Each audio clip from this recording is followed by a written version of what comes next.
Hello, you're watching The Great Canadian Bagel here, and today we have another episode of Understanding Politics. This time we are covering what is fascism. Now, before we begin the video, I want to do all YouTube things. Make sure you like, share, subscribe, comment below, and press that join button in the description if you want to support the work I do here. But now let us begin. Fascism, just like liberalism and socialism, is in essence an ideology that grew out of the Enlightenment and the French Revolution. Now, the zeitgeist that eventually crystallizes into fascism did not emerge until the 20th century. But the origins are traced to the French Revolution. In particular, works like Rousseau's Du Contrat Social and a couple other major works in the French Revolution, and also derivatives such as Marxism, do lead to the progression that leads to fascism. To distill, the French Revolution, in its very, very, very core essence, is this triangular dichotomy between liberty, equality, and fraternity. This triangle is the core of the ideological / intellectual basis of the French Revolution. It's the discussion of these 3 points. Now, the actual French revolutionaries themselves held that it was possible to espouse all 3 ideas simultaneously.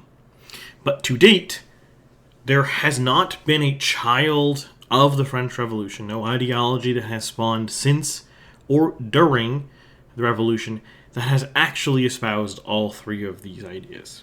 Notably, liberalism, the principal child of the Revolution, was pretty much just liberty with a bit of equality.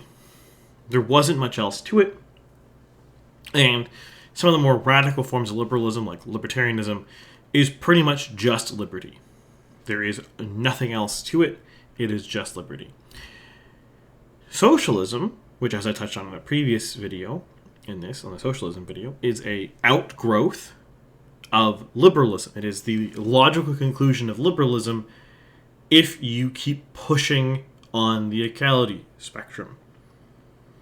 Because since this is a triangular dichotomy, and there appears to be no way to balance all 3 elements of this, what happens is, if you are liberalism and you're somewhere over here, a little equality, but as much liberty as you can get, while still maintaining your equality, as you gain more equality, you lose liberty. And that's what happens with socialism. Socialism is liberalism that has de-emphasized liberty to maximize equality. And if you get to the most extreme, you start getting things like communism, or one of the flavors of communism. I think I used Maoism in my video as like the most extreme version, but there's other ones that exist. Not that really critical what you call the name of it, but when you get to the most extreme version of equality, the most extreme version of socialism, you have no liberty left. Fascism, in turn, is a logical outgrowth of fraternity. Now, it's not the only possible logical outgrowth of fraternity, but it is one such outcome. Now, the thing I want to stress upon here is liberty means what you think it means when you're watching this video. It means you have the freedom, the liberty to do things. You have the most autonomy you can have. Equality, to the extreme extent, means that no one is different. This does in fact mean equality of outcome, or even more extreme versions such as trying to equalize people's natural talents and gifts, not just how that has happened in real life. So, like, if you've read some dystopian, albeit fiction, I think I can't remember the name of the work, but there's one where they put weights on athletes who are really strong to hold them back, so people who are not as strong can keep up. Like, that's the kind of extreme end of equality. So basically, it's the trying to attempt to annihilate difference in humans, make everyone the same. Fraternity, in turn, is this idea of brotherhood. That's what fraternity means. And more broadly, it's specifically the coming together of a people. So nationalism, all forms of nationalism are an outgrowth of fraternity. All forms of nationalism. But not all forms of nationalism are fascism. And not all forms of nationalism are different things. But the core premise of nationalism is fraternal. If you go look at the ideology practiced by the French Revolution, it was French nationalist. It was fraternal in that sense.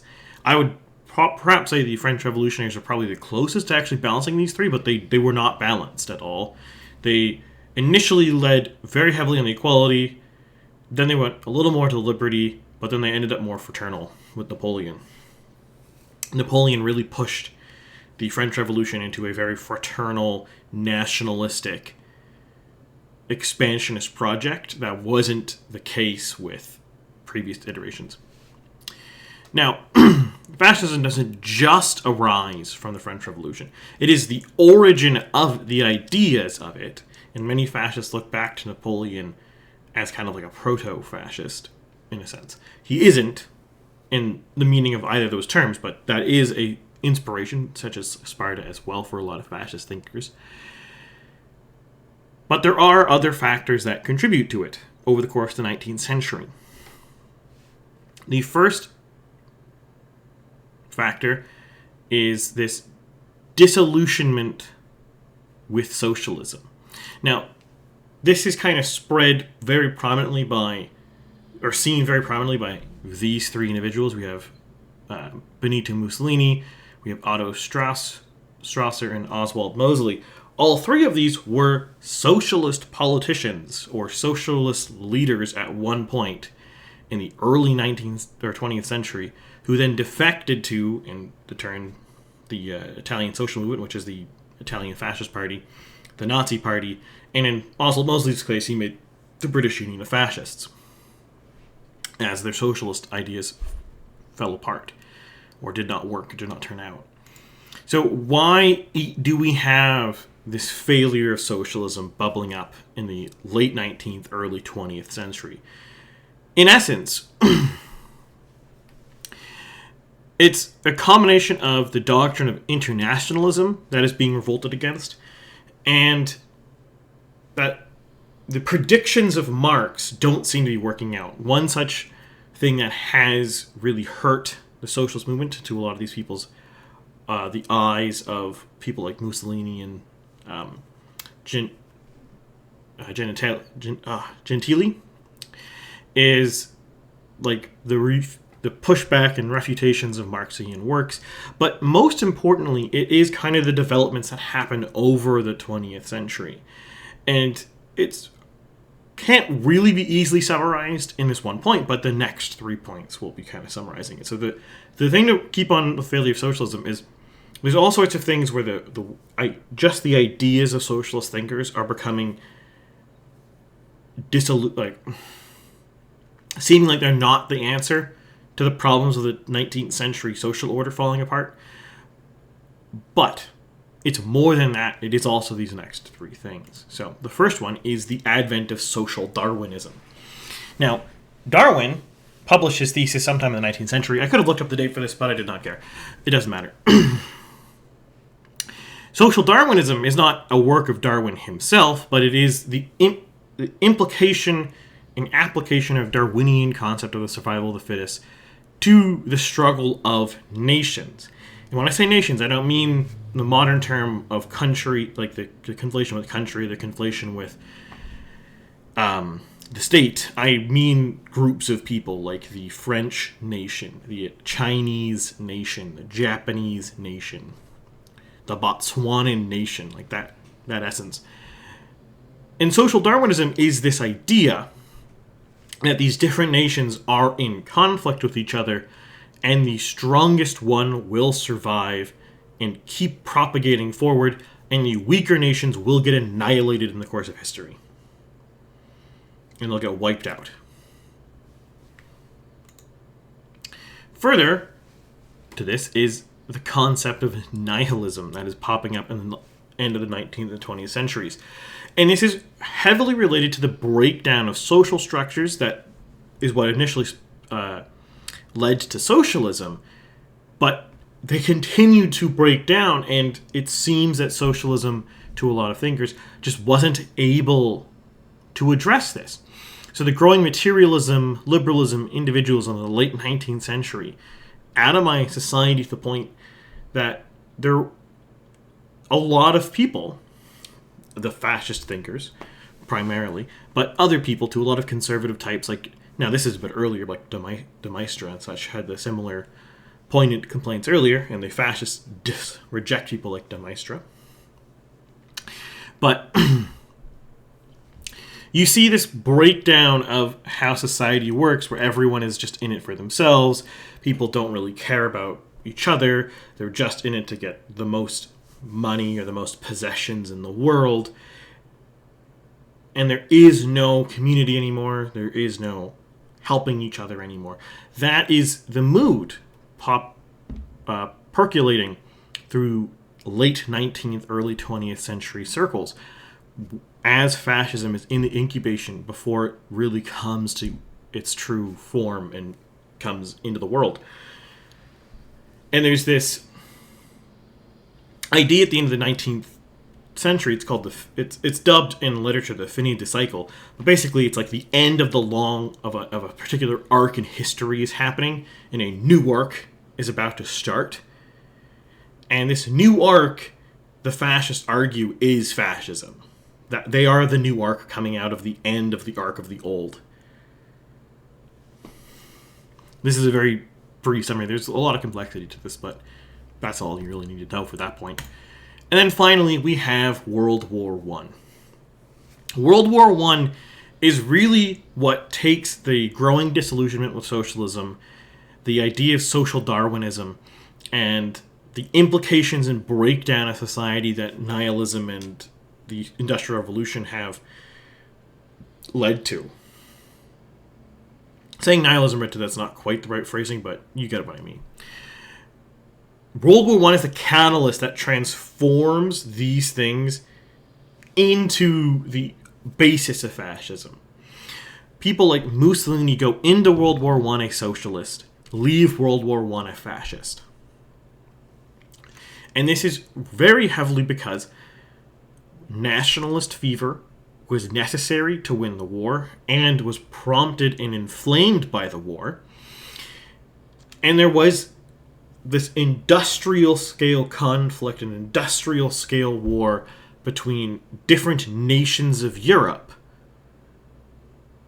between the Germans and the French, the Italians and the Austrians, the Russians and the Germans, etc. This industrial scale, civilizational scale war with destruction untold and unprecedented. Not even the Napoleonic Wars reached the devastation in Europe as World War I. Now you could point to wars like the Taiping Rebellion that are probably comparable in destruction, but they're not in the zeitgeist of 20th century Europeans, so they're not really that much mind was paid to that. But this was very poignant to people like Mussolini, to people like Adolf Hitler, to people like Gentile, or people like Oswald Mosley, or any other one of your fascist thinkers that you want to cite or point to. And it very much is from the frying pan into the fire. These core blocks were fired into fascism. And at the end of this, you get this fascist idea to solve the problem of World War I. In essence, that's what fascism is. It is as Mussolini and Gentile articulate it on paper, fascism is just the solution to winning World War I better. In essence. But that said, fascism today is very, very misunderstood. What it actually means, not just where it came from, but what the actual beliefs are. And it's mostly used as this expletive by people and more of an insult than it actually is anything else. I just realized that this graphic is cut off screen a little bit. Apologies. I'm not going to fix that. Now, in my work, I don't like using the realist definition. I know people have argued in other places that the realist definition is more useful for everyday use. I don't like that because I touched on like in some streams before and other sources. I think it does obfuscate and confuse people when discussing these things, and I think it is actually useful to understand and be able to correctly identify what these words actually mean. Now, you shouldn't necessarily dismiss the realist definitions entirely, because that can be useful for understanding modern political discourse, but in this case, I like discussing what it actually means. Now, so, with that, what do they actually believe? What is actually fascism? So, fascism is, again, this evolution of socialism, but it's also a mirror image of socialism. Where socialism is internationalist, fascism is ultra-nationalist. Where socialism is egalitarian, fascism is fraternal. Like socialism, though, fascism is collectivist. The difference being fascism replaces class with nation. This is where the term National Socialism arises from. While fascism isn't socialist, it is socialism's mirror. So we can kind of see it here with this graphic. Again, it's a little cut off, but we have the triangle of socialism from my previous video on socialism. We have equality, materialism, class warfare, and then we have this mirror triangle. Now, this is not the core triangle of what fascism is, but fascism does have this mirror triangle to it. It does evolve over time and focus slightly differently than socialism does, but there is this mirror. So instead of equality, we have fraternity. Instead of class warfare, we have class harmony. And what I mean by class warfare versus harmony, warfare is the idea that like the bourgeois fought the aristocracy, but now the proletariat is fighting the bourgeois, etc., etc. This cycle of people who are the head of society, of the elites, through this class revolutions. That's the idea behind class warfare. Class harmony instead is, and fascism is not the only ideology or belief system that does have class harmony as a function of it. It is not in and of itself a fascistic idea, but it is an idea that fascism does root itself to an extent. And basically, it's the idea that nation matters more than class. So the different classes of the German people should work together for the betterment of the German nation. Whereas the socialist believes that people are bounded more by class than by nationality. And then instead of materialism, we have esotericism. Now, this doesn't feature too broadly in the higher function, or the lofty ideas that fascists will write down, or the higher energies of their work, but it is very evident when you actually look at, in practice, fascistic governments like Nazi Germany or the fascist Italy. There is a certain amount of esotericism to them. There is this like spirituality that's not quite a modern organized religion. It can be kind of a parasitized outgrowth of a modern religion.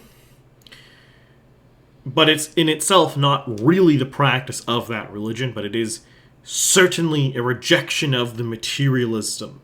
If you look at, say, like Heinrich Himmler and the Waffen-SS, that is a very prime example of this kind of occult esotericism that is very common with fascism in practice. And if you look at modern groups who I would say, I'm not going to name names because it doesn't matter, but if you do look at modern groups who are probably fascist or fascist adjacent, they do also kind of have this kind of esotericism, this kind of like ancestor, like spiritual worship in a sense. But I digress. Now let's look at what I would describe as the actual triangle of fascism. So it's ultra-nationalism, collectivism, and militarism. I don't think any ideology that does not practice all three of these things cannot, in my mind, be fascist. Now, there can be some gray area, especially with militarism, because what counts as militarism can be very hard to articulate. But certainly collectivism and ultra-nationalism are are a necessary prerequisite for an ideology to be fascistic. So what is ultra-nationalism? Well, it's this belief that people, as I said before, are divided more by nation than by social class, and that everyone in a nation must work together to defeat the other nations, or at the very least, dominate the other nations. Now, this does not necessarily preclude alliances. We see in real life that fascists do ally with other fascists to do stuff, but they do necessarily believe that they are in a conflict with other nations that they either win or lose. And that feeds into collectivism. Fascists believe that individual people are weak and vulnerable, ergo the fascist symbol. In particular, to external threats, and since competition between states militarily, economically, and socially is a Darwinist struggle, a nation must band together collectively to win. That is what fascists believe. That's why they are collectivist. They are not collectivists for the reason socialists are collectivist. They don't want people to work together for the betterment of class reasons. They want people to work together so they can conquer their neighbor, or so they can defend against the conquest of their neighbor. Not listed here, but also a core element. I didn't want to put it on the triangle because making a square would be silly. And it also doesn't really feel as core to these because there's a lot more variation among this one, but this is a very strong, necessary part of fascism. I'm going to say it's like the center, which is strong man rule. Fascists believe a country should be ruled by a strong, singular ruler who embodies the spirit of the collective. In other words, the fascistic leader, Il Duce, the Führer, whatever you want to call him, whatever the Romanian dude call himself, like whatever their term. The fascist leader is essentially the legislator of Rousseau's The Social Contract. That is the purpose of the strongman. He is the guy making the decisions for the entirety of the nation. He reflects the general will of the people into their government. And finally, we have militarism as part of this core belief of fascism. So, for militarism, it's pretty simple. Fascists believe that the world is in a struggle for survival between various nations, and the only way to survive is to be stronger militarily and to conquer them first. Now let's go into the various types of fascism. Now I will put two disclaimers before I go into this. National Bolshevism is like borderline not fascism. It's also not really in any meaningful or useful fashion socialist or communist. It's kind of this weird gray area. I thought it fit better in this video, and I wanted to include it because there's been a party that espoused this. This was the Communist Party in Germany in the 1920s and 30s. And there were some other people of some fashion who espoused similar beliefs. But this is not really fascism in the same way the rest of these are. And also, the corporatist fascism, Italian fascism, like, you could say Italian fascism is corporatist. But there's also some, like, unique elements to the Italian fascism that I don't want to describe to all corporatist ones, but we'll go through it. So, these are the 6 core aspects for fascist governments that, from my research, differentiates the different main brands here. So, National Syndicalism, if you remember the socialism video, is syndicalism that is ultra-nationalist. Many fascist movements were syndicalists. There's kind of like Italian fascism initially started as National Syndicalism.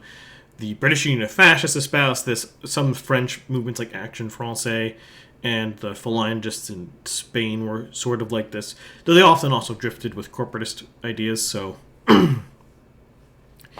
but the idea behind National Syndicalism is the economy is run as according to syndicalism, so everything is owned by syndicates.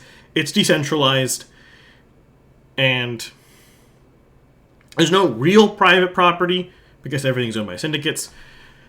It could be revolutionary, but it's usually not, but it could be. and it's not necessarily as expansionist as the rest. The strongman does share power because the syndicates are their own centers of power. So the strongman is not an absolute power entity. He does share power with them. Corporatists are very, very similar to the syndicates. The main difference is corporatism does allow private property, and its centralization is much more varied. Those are the main differences. So, like, for those playing at home, corporatism is this idea that the capital, labor, and state should work together to balance all three's interests to the maximal benefit of the nation, or of the people, or whatever you want to describe it as. So it's very similar to syndicalism in that you kind of have this merger of capital and labor, but in corporatism, capital and labor are still not the same thing, whereas syndicalism tries to fuse the two together, so that's really the difference here. It's subtle, but it's not. And I do want to mention here, the economic system of fascist countries is really not that important to them. There is a very large, wide variation, but that's the idea. Italian fascism is almost identical to corporatist fascism, except it is essential. Expansionism is essential to Italian fascism. If again, read Genitali or Mussolini, it's very, very clear it is essential. And Italian fascism actually does have a lot of power sharing. The king still has the power to kick Mussolini out whenever he wanted, the entire time. With some exceptions. In reality, you might have the power to do something, but you can't actually do it for other reasons, but I digress. And Fascist Italy also did have this Grand Council of Fascism that does exist and does have influence and power over Mussolini. Mussolini is not an absolute monarch in Italian fascism. He's more like a very strong prime minister. A super prime minister, if you want to call him that. But he is not more powerful than a very strong prime minister. So this is probably the weakest strongman in practice. Nazism has the two big differences in Nazism is the Führer, in this case Hitler, but it could have been anyone, does actually have absolute power in practice. There really is no other institution that exists in Nazi Germany that has any ability to oppose the actions of the office of the Führer. You have some smallish entities like the military and the SS kind of have some leeway, but they're really not. They're really just creatures of the Führer. Economically, I don't really know how to describe the economy of Nazi Germany in a short few words, but in essence, it is a hybrid system. The capital is basically unchanged from the capitalist society, with the exception that the government can tell capital to do what it wants, and the capital has to agree that it must follow the instructions of the state. But otherwise, it can just do what it wants, unless the state tells it to do something else. And labor still exists, but it's on one nationalized trade union, in a sense. And the state is kind of directing capital and directing this trade union to work together. So it's sort of corporatist, but it's not really. It's sort of capitalist, but not really. It's kind of a hard... There's really no... The best way to describe the system is just to say it's Nazism, but that sounds silly. And we have Strasserism. Now, Strasserism is this idea from Gregor and Otto Strasser, two former German socialists who joined the Nazi Party but were purged during the Night of the Long Knives. And it's kind of it's a more socialist version of fascism. But it's also a more decentralized. It's almost, I would say the best way to describe it is it's kind of like halfway between Nazism and National Syndicalism. Or perhaps, that's probably the best way to phrase it. So the idea behind guild socialism is it does allow private property, but the society is organized. This is really high level, but instead of being organized in syndicates where capital and labor is fused, society is organized among small business owners who are in a guild, basically. And they're trying to do everything in their power to stop big companies from existing. That's the really simple definition. For Strasserism, from what I can read, there's not a lot on Strasserism, so I mean, feel free to comment below if you disagree with anything, but expansionism appears to be just non-essential. It's the one fascistic adjacent ideology that does not seem to want to expand as much or as core to the idea. And power is shared once more because there are these sub-national entities that are not fully state-directed like corporatist or the Nazi regime is. Then we have National Bolshevism. So basically the idea of National Bolshevism is, what if we take Marxist-Leninism and make it ultra-nationalist? So perhaps a better way to say it in the conceptual practice is it's very, very, very similar to what Stalinism ends up being. It's not exactly the same, but it's very similar. It's kind of similar to certain elements of post-Mao China, but not entirely. I wouldn't say any of these are one-to-one, but there is some inkling of this idea, but in like slightly different form. So basically, very nationalist kind of socialism, but once, in my reading of this, once you cross a certain amount of nationalism in your socialism, you, in my mind, are much, much more similar to a fascist than a socialism anymore.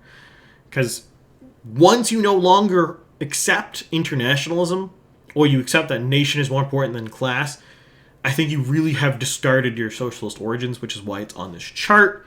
But it's still kind of not the same as everything else here. I just wanted to mention National Bolshevism in one of these videos, but I did not really have anywhere else to put it. But yeah, it's basically like Stalinism, but more nationalist. If you can imagine a more nationalistic version of Stalinism. In practice. Now, some things I want to put here. I don't have any more graphics for this, but whatever. So things that are called fascist, but are not fascist. Integralism. That is not fascistic. I'm going to cover this at some point in a future video. So the corollary to that is the Salazar Portugal regime and the Francoist National Spain regime are not fascistic. They are much, much closer to integralism in practice, and they violate some of the core elements that are in this triangle. Namely, they're not collectivist. They're not.